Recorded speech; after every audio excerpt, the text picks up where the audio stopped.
அஸ்ஸலாமு அலைக்கும். இந்த நாள் இனிய நாள் ஆகட்டும். வாருங்கள் கொஞ்சம் கதை கேட்போம். ஒரு நாள் நள்ளிரவில் முல்லா எழுந்து அங்கும் இங்கும் எதையோ அலைந்து தேடிக்கொண்டிருந்தார். இதனால் அவருடைய மனைவியின் தூக்கம் பாதித்தது. இந்த நள்ளிரவு நேரத்திலே எழுந்து ஏன் பேய் போல் இங்கும் அங்கும் அலைந்து அப்படி என்னதான் நீங்கள் தேடிக்கொண்டிருக்கிறீர்கள் என முல்லாவின் மனைவி கேட்டாள். அப்போது முல்லா சொன்னார், என் மூக்கு கண்ணாடி எங்கே இருக்கிறது என்று தெரியவில்லை, அதைத்தான் நான் தேடிக்கொண்டிருக்கிறேன் என்று முல்லா சொன்னார்.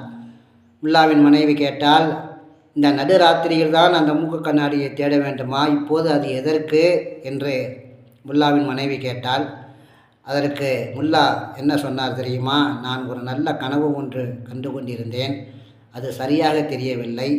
அதுதான் மூக்கு கண்ணாடி போட்டுக்கொண்டு படுத்தால் தூங்கினால் அந்த கனவு நன்றாக தெரியும் அல்லவா, அதற்காகத்தான் அதை தேடிக்கொண்டிருக்கிறேன் என்று முல்லா சொன்னார். வாழ்க வளமுடன்.